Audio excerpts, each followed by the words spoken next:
अगर आप भी लेना चाहते हैं देश दुनिया की तमाम जानकारी तो आज ही सब्सक्राइब करें हमारे चैनल को। साथ ही नीचे दिए बेल आइकन को जरूर दबाएं ताकि हर अपडेट आप तक पहुंच सके।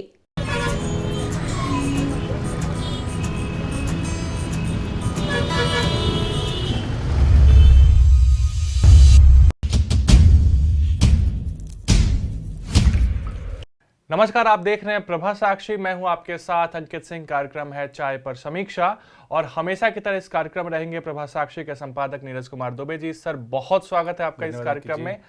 इस सप्ताह अगर देखा जाए तो खबरों का अंबार रहा। इस सप्ताह क्या कुछ नहीं हुआ। बंगाल में देखें तो ममता बनर्जी की नाराजगी सामने आई। उसके बाद गणतंत्र दिवस के मौके पर शानदार झांकी तो देखने को मिली ही, लेकिन राष्ट्र को उस दिन शर्मसार भी होना पड़ा। उसके बाद राष्ट्रपति का अभिभाषण, विपक्ष का राष्ट्रपति के अभिभाषण का बॉयकॉट करना, संसद सत्र की शुरुआत, तमाम ऐसी खबरें आई। सर, विषय का चयन बड़ा मुश्किल हो गया इस सप्ताह। हाँ, लेकिन गणतंत्र दिवस पर जो देश को शर्मसार करने वाली घटना हुई है, मुझे लगता है हमें उस पर केंद्रित रहना चाहिए। बिल्कुल। तो जिस तरीके से सर किसान आंदोलन पिछले 2 महीने से चल रहा है, लेकिन गणतंत्र दिवस पर जो कुछ हुआ और उसके बाद किसान आंदोलन जिस ओर जा रहा है, क्या आप कैसे इसको देखते हैं? क्या वाकई में अब यह किसान आंदोलन रह गया है या फिर कुछ पार्टियों का गुट है जो भाजपा के खिलाफ हो गई है? नहीं, बिल्कुल। देखिए, ये शुरू से लग रहा था कि ये किसानों का आंदोलन नहीं है और ये एक राजनीतिक एजेंडे के तहत ये आंदोलन चलाया जा रहा है। और सरकार जब बार बार ये बात कह रही थी तो कुछ लोगों को समझ नहीं आ रहा था, लेकिन उन सभी को समझ में आ गया जब 26 जनवरी को गणतंत्र दिवस के दिन गणतंत्र दिखा। आप देखिए कि ऐसे बहुत सारे वहाँ पर लोग दिखे जो किसान खुद को बताते हैं, लेकिन हाथ में वो आंसू गैस छोड़ने वाली गन थी जो कि पुलिस से छीनी गई थी। और अब देखिए कि ऐसे तलवारें लहराना, पुलिस वालों को जो मारा गया है, और हमारे पुलिस वालों की बहादुरी का, संयम का हमको उनको तारीफ करनी चाहिए कि सलाम करना चाहिए कि उन्होंने अपने ऊपर तलवारें झेली, पत्थर झेले, लाठियां झेली, लेकिन शांति व्यवस्था कायम रखने के लिए उन्होंने सब कुछ किया, हर भरसक प्रयास किया। आज 400 पुलिस वाले अस्पताल में पड़े हैं। मुझे नहीं याद आता कि देश में कोई ऐसी घटना हुई हो जिसमें 400 पुलिस वालों को आंदोलनकारियों ने घायल कर दिया हो।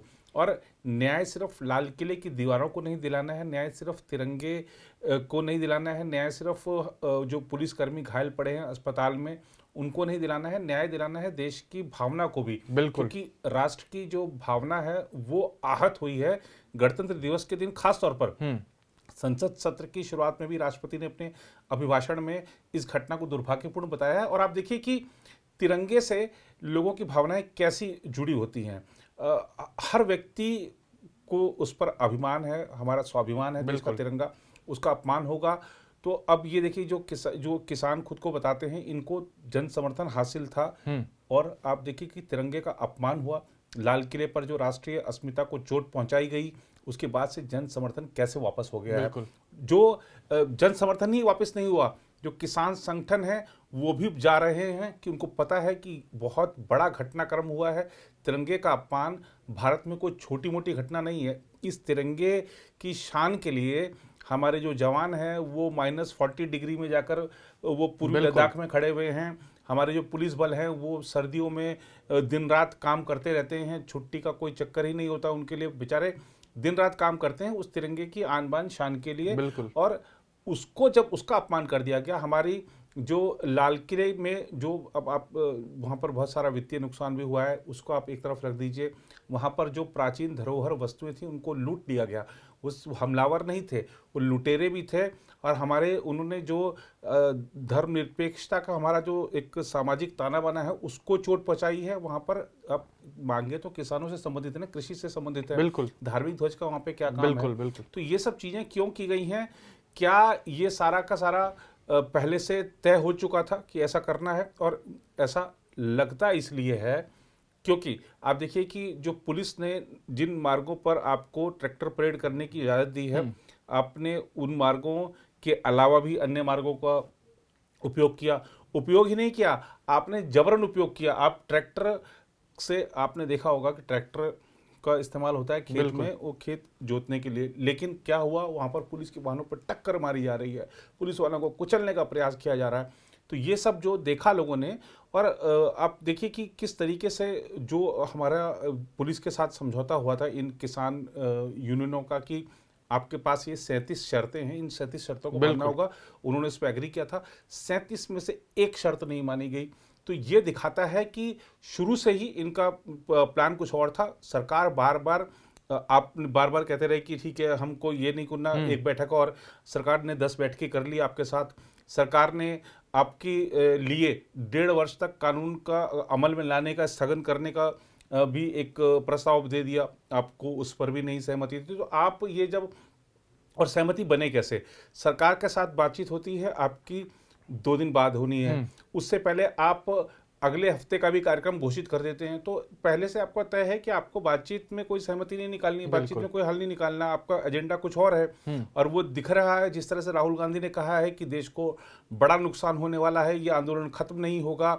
और अब आप देखिए कि जो हमने देखा कि गुरुवार को जो एक दृश्य बना कि बहुत से संगठन जब वापस जा रहे थे, गाजीपुर लगभग खाली होने को था, तब वहाँ पर पॉलिटिकल पार्टीज का जो समर्थन मिला है, राकेश टिकैत को हो चाहे कोई और हो, तो इन लोगों को जो पॉलिटिकल पार्टीज का समर्थन मिला है कि नहीं आप पीछे मत हटिए, आप 1 इंच भी पीछे मत हटिए, तो दिखाता है कि ये पॉलिटिकल ही एक आंदोलन था। और जो हनान मुल्ला, जो कि किसान नेता खुद को बताते हैं, जो कि सरकार के साथ वार्ता में शामिल हैं, उनका एक बयान सुनेंगे तो सारी स्थिति साफ हो जाती है। उन्होंने कहा कि जो भूमि अधिग्रहण कानून था उस पर सरकार को हमने झुकाया था, ये दूसरा ऐसा मौका होगा जब मोदी सरकार को झुकना होगा। तो मोदी सरकार को झुकाना है तो आपके पास और भी संविधान सम्मत तरीके हैं, आप उनसे झुकाइए, लेकिन जनता को परेशान क्यों करते हैं? अब आप देखिए कि जो दिल्ली की सीमाओं पर जो ये आंदोलनकारी, इनको अराजकतावादी कहना ज़्यादा ठीक होगा, ये जो जमे हुए हैं, इनकी वजह से लोगों को कितनी परेशानी उठानी पड़ रही है। लोगों को 1.5-2 किलोमीटर वापस घूम कर जाना पड़ता है अपने घर तक जाने के लिए, और ट्रैफिक जाम जो लगता है वो अलग है। तो ये कितनी, और आसपास के जो दुकानदार हैं उनका धंधा बंद हो गया है। कितने लोगों को, अब ये शुक्र है कि इस समय स्कूल वगैरह नहीं खुले हैं, अगर स्कूल खुले थे तो बच्चों को भी परेशानियों का सामना करना पड़ता, जैसे हमने शाहीन बाग के आंदोलन के समय देखा था। लोग कितने परेशान हैं, लोग अब खुद जागरूक होकर इनके खिलाफ उठ रहे हैं। और ये कैसा प्रदर्शन है समझ नहीं आता, ये कैसी अपनी मांगों को मनवाने की जिद है, जिसमें हम सुरक्षा बलों का हाथ काट देना चाहते हैं, हम उनको कुचल देना चाहते हैं, तलवार लेकर बात करते हैं। क्या लोकतंत्र है या ये गणतंत्र है? मतलब आप कैसे तलवार के जरिए बात करना चाहते हैं? तो ये सब चीजें दिखाती हैं कि सारा एक एजेंडा था, सरकार को संसद में परेशान करने का, विधायी कामकाज नहीं करने देने का, और एक सिलसिला शुरू करने का कि एक बार ये 3 कानून वापस हों, उसके बाद हम 370 की बहाली करवाएंगे, उसके बाद हम ये करवाएंगे, उसके बाद वो करवाएंगे। तो जो एक बड़े स्टेप इस सरकार ने उठाए हैं, उन स्टेप्स को पीछे ले आने के लिए, और ये समझना चाहिए कि हम स्टेप तो पीछे ले जाएंगे, देश कितना पीछे जाएगा। नुकसान जो हो रहा है, कोरोना महामारी में देश ने कितना नुकसान झेला है, पूरी दुनिया ने नुकसान झेला है। आज जब हम उठ खड़े हुए हैं, और आप देखिए ना कि पूरी दुनिया कह रही है कि भारत न सिर्फ अपने को संभाल पाने में सक्षम है, बल्कि दुनिया की मदद कर रहा है। दुनिया में ऐसे हालात बड़ी बात है, दुनिया में ऐसे हालात नहीं है। जो यूएन के चीफ हैं, उनका बयान आया है कि भारत इस समय विश्व का सबसे बड़ा मददगार साबित हुआ है इस कोरोना महामारी में। आप देखिए टीकाकरण की बात देखिए, दुनिया में अभी जो कुछ देश जहां पर वैक्सीन है भी, तो वहां पर भी हमारे पास भले सबसे बाद में आई, लेकिन हमने सबसे ज़्यादा लोगों का टीकाकरण कर दिया है, सफल तरीके से आगे बढ़ रहे हैं। जो कोरोना की मृत्यु दर है वो सबसे कम हो गई है, जो ठीक होने की दर है वो पूरे विश्व में सबसे ज़्यादा। तो ऐसे कई सारी सफलताएं हैं जिनसे ध्यान हटाने के लिए ये सब आंदोलन किए जा रहे हैं।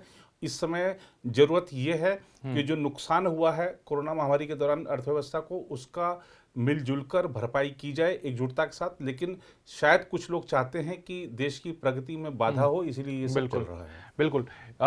अगर आप अन्नदाता हैं तो ये मत भूलिए कि जिनके ऊपर आपने तलवारें या लाठियां चलाई है वह सुरक्षित समाजदाता है जी। और सबसे बड़ी बात है कि अगर आपकी भूमिका इस देश में है तो उनकी भी एक भूमिका है, इसका हम सबको सम्मान करना चाहिए।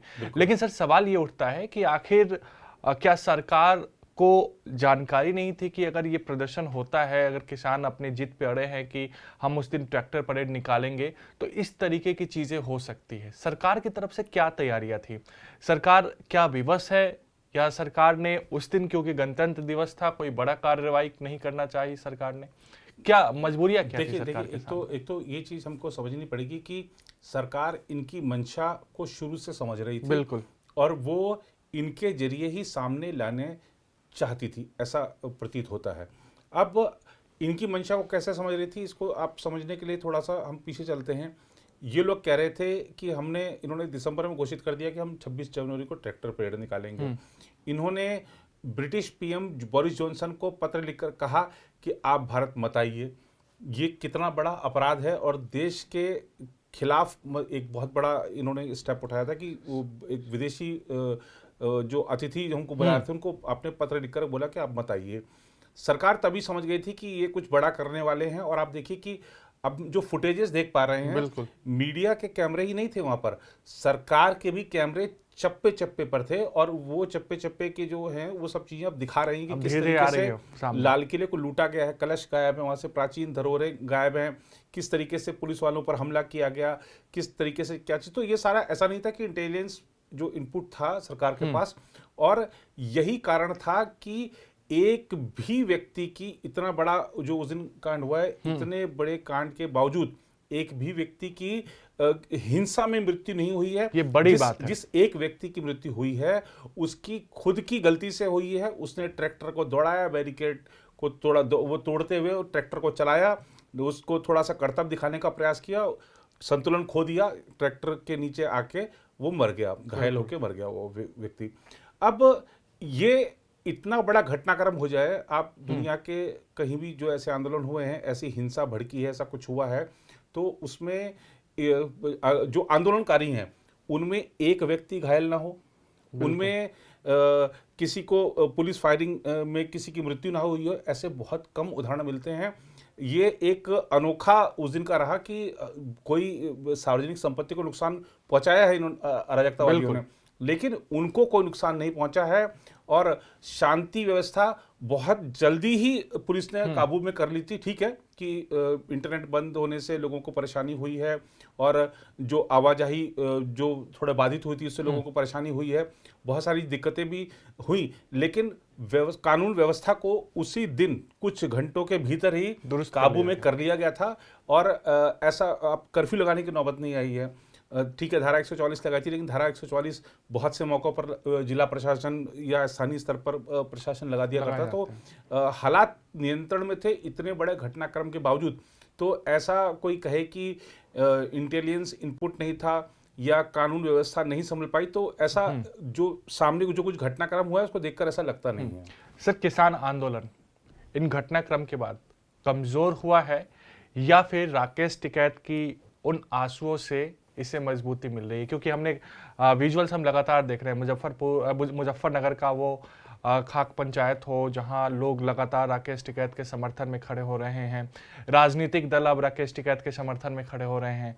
तो क्या यहाँ से किसान आंदोलन एक बार फिर से मजबूत हो रहा है, या फिर अब धीरे धीरे कमजोर होता चला जाएगा, जैसा कि लगातार ये दावा किया जा रहा है? नहीं, देखिए, किसान तो आंदोलन कर नहीं रहा था पहले दिन से। जो ये किसान नेता हैं वो आंदोलन कर रहे थे। असल किसान तो खेतों में काम कर रहा है, उसके पास समय नहीं है इन सब चीज़ों के आंदोलन का। हमने भी अलग अलग शहरों में जाकर, गाँव में जाकर ये चीज़ देखी है कि किस तरीके से स्थानीय लोग इस आंदोलन का समर्थन नहीं कर रहे हैं।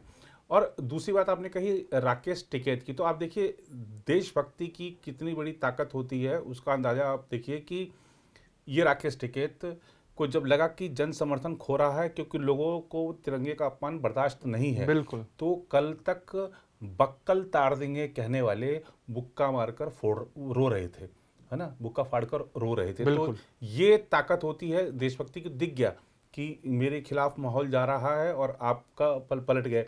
और ये लोग नेता हैं, लोगों की भावनाओं को कैसे उससे खेलना है जानते हैं अच्छे तरीके से। रोकर आपने दिखा दिया, लेकिन रोकर माफ़ी या गुनाह आपके माफ़ नहीं हो जाते हैं। आपने जो काम किया है, आपने जो भड़काया है, आपके वीडियो वायरल हैं, आप उससे दूरी नहीं बना सकते, आप उससे ना इत्तेफाकी नहीं दिखा सकते। आपने कहा है, लोगों को भड़काया है, ये सब कुछ पब्लिक डोमेन में है, कोई आरोप नहीं लगा रहा आप पे मिथ्या। आपने खुद अपने मुंह से ये सब चीज़ें कही हैं, और जिस तरीके की आपने बयानबाजी की है, जिस तरीके से आपने भड़काया है, वो सबके सामने है। तो राकेश टिकैत नेता बन गए हों, ठीक है, नेता बन गए, बड़े हो सकता है कि ऐसे कई बार होता है कि ऐसे उल्टे काम करके भी, देश विरोधी कृत्य करके भी लोग बड़े नेता बन जाते हैं, लेकिन ऐसे बड़प्पन उनको मुबारक। एक चीज़ हमें देखना चाहिए कि ये जो लोग आज राकेश टिकैत के आंसुओं पे पिघल रहे हैं। क्या राकेश टिकैत के आंसुओं की कीमत ज़्यादा है या हमारे जो जवान जिनका खून बहा है, जिन्होंने तलवारें झेली हैं, उनके खून की कीमत ज़्यादा है? बिल्कुल। तो ये तय करना हम सबको है कि हमें राकेश टिकैत जैसे भड़काऊ और जैसे जो देश विरोधी कृत्य करने वाले, देश में अराजकता पैदा करने वालों का साथ देना है, या हमारे जो सुरक्षा बल हैं जो दिन रात हमारे लिए खड़े रहते हैं, तिरंगे की आन बान शान के लिए अपना जीवन कुर्बान करने में पल भर का भी संकोच नहीं करते, हमें उनके साथ खड़े रहना है। बिल्कुल। तो आपको किसके साथ खड़ा होना है, खैर ये तो आपके ऊपर है, लेकिन इतना तय है कि हर राष्ट्रभक्त अपने तिरंगे के आन बान शान के साथ खड़ा रहता है और रहना भी चाहिए। फिलहाल आज का कार्यक्रम आपको कैसा लगा कमेंट बॉक्स में जरूर बताइए। आज के चाय पर समीक्षा में बस इतना ही। अगले सप्ताह फिर मुलाकात होगी। मुझे यानी अंकित सिंह और प्रभा साक्षी के संपादक नीरज कुमार दुबे को दीजिए इजाजत। नमस्कार।